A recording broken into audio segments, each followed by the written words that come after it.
¿qué más pues? Bienvenidos a Café, el podcast de la Valle. Ven allí, ¿cómo estás? Juanfe, muy bien, bienvenidos a todos los que nos están escuchando. Recuerden que este es el podcast que les ayuda a elevar sus habilidades y acelerar los resultados de su negocio de café. Hoy vamos a conversar acerca del geisha y la percepción actual del mercado. Muchos empresarios y muchas personas que se nos acercan en las asesorías nos preguntan sobre el café geisha, si es buen mercado, si se percibe bien esta variedad, si realmente es tan rentable como dicen, y por eso trajimos este tema al podcast.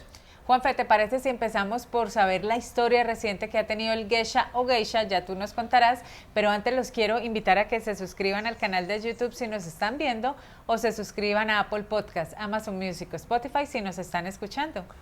Hablemos primero del nombre porque siempre hay una controversia si es geisha o geisha. Realmente el geisha toma su nombre de la región donde lo descubrieron en Etiopía, que es la región de Geisha.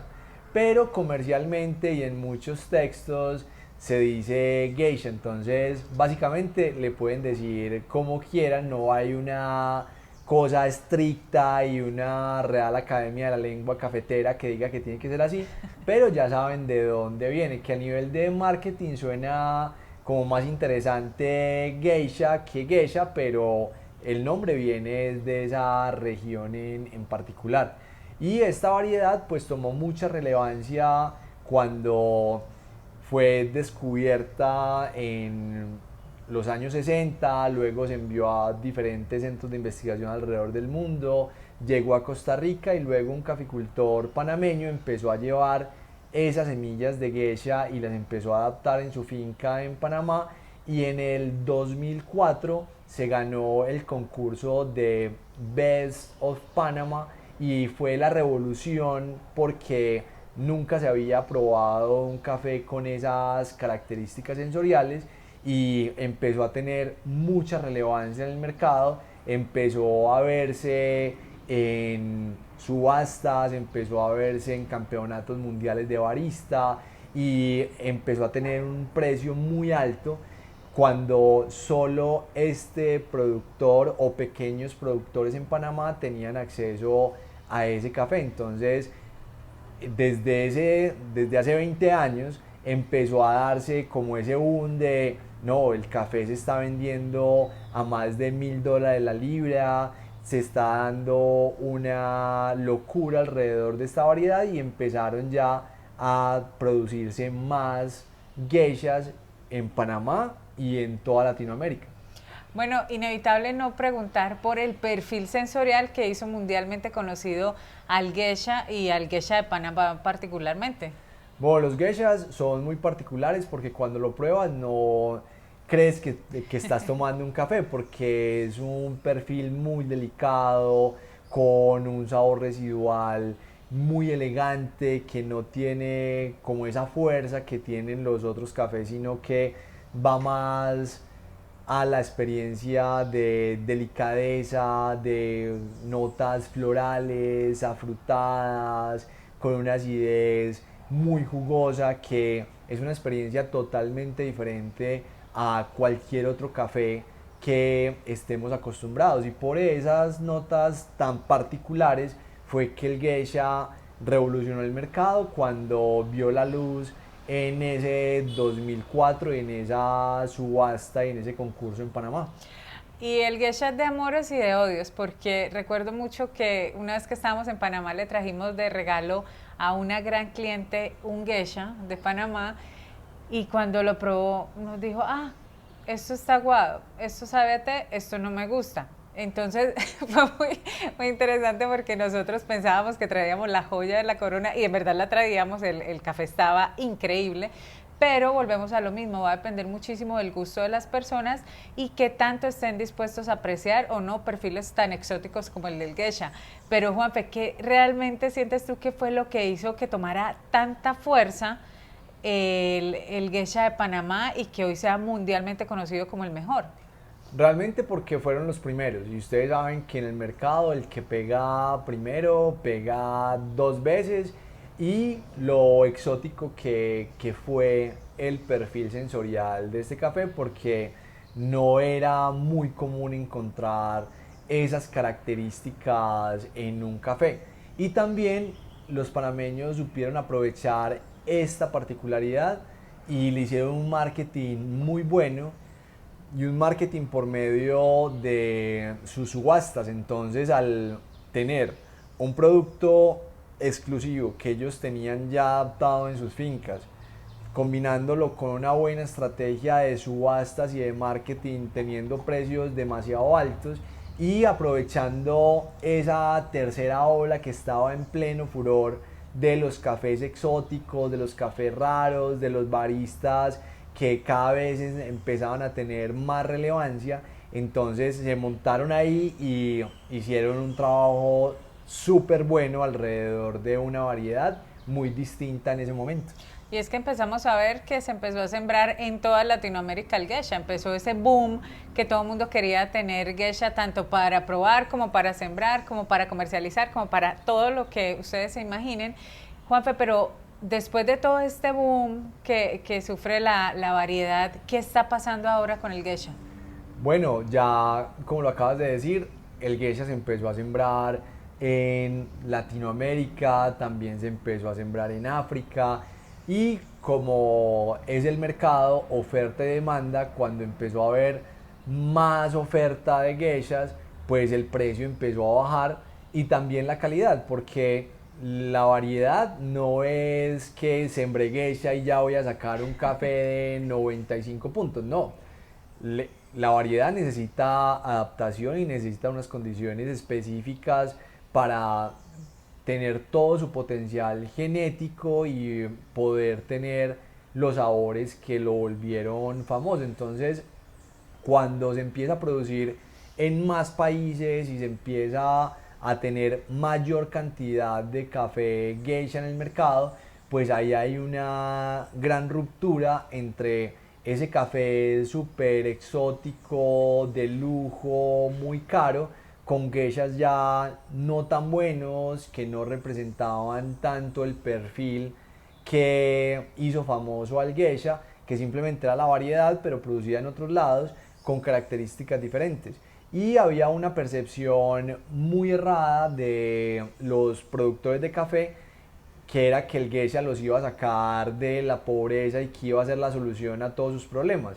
Pero solo pensaban que era sembrar la variedad y se empezaron a encontrar primero que el geisha es difícil de adaptar porque es una variedad jodida, porque necesita unas condiciones de suelo, unas condiciones de temperatura, unas condiciones de precipitación, de nubosidad muy específicas para poder dar buena producción, y aparte de eso no se expresa en sabor y en características en taza igual en todas las fincas. Entonces todo esto hizo que salieran un montón de lotes de geishas y siguen saliendo al mercado que no son sorprendentes y que no justifican mucho el precio que hay veces ofrecen por esos cafés. Y acá entonces me lleva a pensar en algo más, y es qué tanto en la actualidad pesa el origen y el procesamiento que se tengan de esos geishas. Es todo. O sea, ya no es solo que sea geisha. Antes, en la década de los 2000, sí, geisha, ya, precio altísimo y maravilloso y lo vendemos súper caro. Pero ahora, no. Ahora es geisha, sí, tiene como ese punto a favor, pero se tiene que evaluar de dónde es el café, cómo se procesó, quién es el caficultor, qué historia hay detrás, y obviamente soportar todo esto con un perfil de taza que le haga honor a las características del geisha. Entonces ya se pone a la par de otras variedades que no tenían tanta fama, pero ya en una mesa, ya un caturra o un chiroso o un borbón pueden perfectamente darle la pelea a un geisha y tener precios muy similares. Hace un rato comentabas acerca del marketing que tuvo el geisha y cuál fue el rol protagónico de esta herramienta para posicionar el geisha a nivel mundial, y que un poco lo mencionas tú acá ahora al final cuando dices, bueno, ahora importa también saber la historia detrás de esta variedad y que la sepamos comunicar. Entonces, ¿cuál fue ese rol que tuvo el marketing con esta variedad? El marketing lo fue todo, porque los tiempos fueron perfectos. Que se ganara el concurso en Panamá, que la subasta fue muy bien gestionada y se alcanzó un precio histórico en ese momento, y aún después de 20 años los cafés más caros del mundo siguen siendo los geishas panameños de esa región particular de hace 20 años. Entonces han sabido manejar la narrativa de los geishas de esa región y de Panamá, que ya se han llegado a vender cafés por más de $13,000 el kilo, que es una cosa absurda, pero que hay clientes que están dispuestos a pagar por ese valor. Pero los otros productores de geisha, que no son los de Panamá, de esa región, no han hecho ese marketing para sus regiones y para sus procesos y para sus geishas de las diferentes regiones de Latinoamérica o de África. Entonces, acá el marketing es una cosa fundamental. Si no tenemos una buena estrategia de comunicación, una buena narrativa, una buena difusión de los geishas que estamos produciendo y de las características que tienen, pues no vamos a llegar a tener esos precios, ni vamos a llegar a tener el reconocimiento que tienen los geishas panameños. Bueno, acá para ir cerrando te voy a hacer una pregunta que nos hizo una asesorada hace poco. Ella es caficultora, recibió las fincas y la pregunta obligada fue, bueno, ¿siembro o no siembro geisha? Porque venía como con la mentalidad que tú mencionabas hace un rato, que sembrar geisha iba a ser sinónimo de sacar adelante totalmente la finca. Entonces, ¿qué le respondiste tú a ese cuestionamiento y teniendo en cuenta cuál va a ser el futuro de esta variedad? Pues la respuesta fue muy sencilla, es cuál es tu objetivo con la finca de café. Si la finca es una finca de 150,000 árboles con una visión a la productividad y a la eficiencia, y no una visión de cafés de altísima especialidad y de posicionar un origen particular en un nicho particular, pues sería una locura sembrar geisha si esa no es la visión a mediano y largo plazo de la finca o de la empresa cafetera.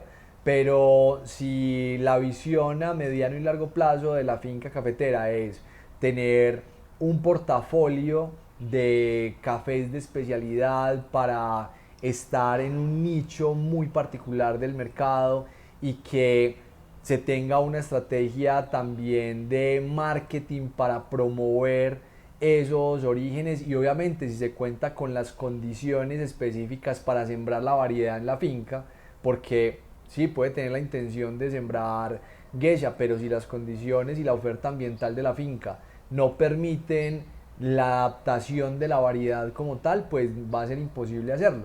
Entonces todo eso es lo que hay que empezar a evaluar, y hay que empezar a hacerse las preguntas al interior de la compañía.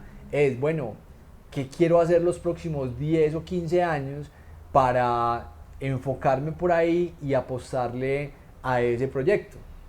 Porque si es solo para probar y porque está de moda, probablemente va a perder tiempo, dinero, va a quedar frustrado porque no va a obtener los objetivos o lo que se está imaginando que puede ser sembrar geisha en su finca.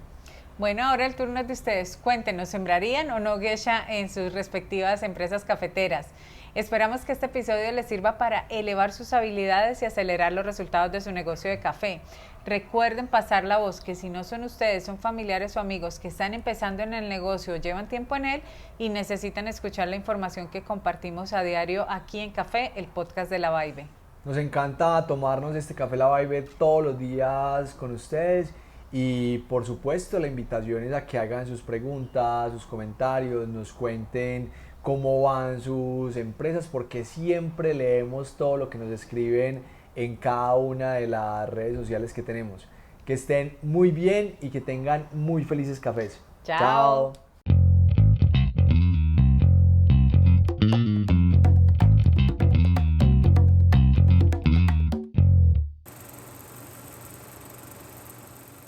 Juanfe, ¿te parece si empezamos por la historia reciente del geisha o geisha? Ya nos contarás tú.